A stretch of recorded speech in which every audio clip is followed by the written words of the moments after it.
57% des femmes de l'ouest de la Côte d'Ivoire sont excisées, selon le rapport 2013 du ministère de la Femme, de la Famille et de l'Enfant. Au vu de cette situation, les chefs coutumiers des localités de Biankouma, de Man, Mangouin et de Kabakouma sont donc formés sur la nécessité de collaborer pour la lutte contre l'excision. Une initiative de l'association AXA qui prône une plus forte implication et reconversion des matrones exciseuses dans l'éradication du phénomène. Dans la reconversion, nous avons fait la formation. On les a formés pendant 5 ans sur comment il faut accompagner une grossesse. L'essentiel dans la lutte contre l'excision, ce n'est pas du business, c'est un projet humain. Et si on veut sauver des vies, c'est d'adapter notre politique. L'Afrique doit adapter sa stratégie. Pour la réussite du projet, l'ONG dispose et met à contribution ses partenaires. L'idée, c'est que les matrones abandonnent le couteau et les reconvertir et qu'elles vivent de cette reconversion. Or, les matrones, elles ont vraiment une connaissance inestimable en matière de plantes parce qu'on sait qu'elles utilisent des plantes pour éviter les saignements, éviter les infections. C'est vraiment d'être dans un accompagnement, la bienveillance et la compréhension. L'ONG AXA Wodo rassemble à ce jour plus de 180 femmes des villages de la région du Tonkouy. Une sensibilisation à grande échelle est prévue dans les villages du département de Biankouma. Interprétation des classiques de la musique ivoirienne à la salle Ernesto Djedje du Palais de la Culture de Treichville. Une belle ambiance offerte par l'orchestre de l'INSAC pour célébrer la rentrée solennelle 2022 du ministère de la Culture, de l'Industrie des Arts et du Spectacle. Une occasion pour faire le bilan des activités de l'année précédente et de se projeter dans l'avenir. Faire de l'industrie culturelle et créative un moyen de répondre aux besoins d'équité sociale et d'efficacité économique en Côte d'Ivoire. Une initiative étatique pour l'année 2022 qui s'inscrit dans les objectifs de l'UNESCO.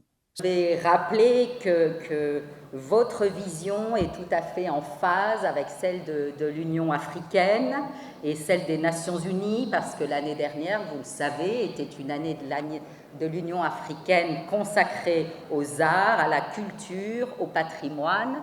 Et au niveau des Nations Unies, c'était l'année internationale de l'économie créative. Les 5 sites déclarés patrimoine mondiaux de l'UNESCO, les réformes réalisées au niveau de la politique des droits d'auteur et le financement des projets artistiques sont, entre autres, les actions du gouvernement au profit de l'action culturelle. Ouverture de plusieurs bureaux urbains pour accroître le maillage initié par le Burida sur l'ensemble du territoire, au niveau du soutien à la production, à la promotion et à la distribution, des acteurs culturels de différentes disciplines artistiques ont reçu l'accompagnement du Fonds de soutien à la culture et à la création artistique. 87 acteurs culturels ont été élevés au rang de commandeurs, d'officiers et de chevaliers de l'Ordre du mérite culturel.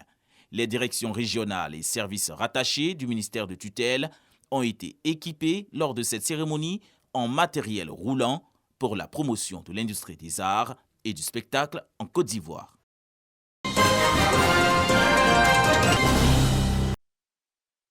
Donner le goût de la lecture et promouvoir le livre auprès des jeunes. L'ONG Éducation, Savoir et Culture sans frontières en a fait son credo. Depuis 2012, elle a initié un prix littéraire national, La Plume du jeune écrivain.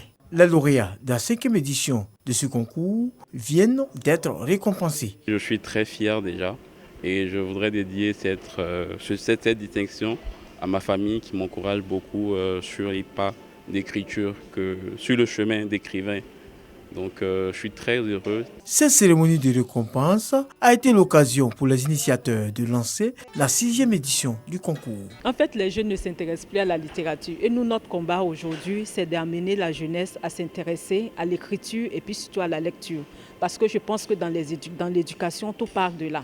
Le représentant du ministère de l'Éducation nationale, saluant l'organisation de ce concours littéraire, a exhorté les jeunes à lire davantage. En organisant ce concours du prix littéraire national La Plume du jeune écrivain, vous permettez à de jeunes talentueux écrivains de suivre leur sillon et perpétuer ainsi l'œuvre de la création. Les initiateurs attendent plus de 500 candidats à ce concours littéraire, La Plume du jeune écrivain, pour cette 6e édition qui vient de démarrer.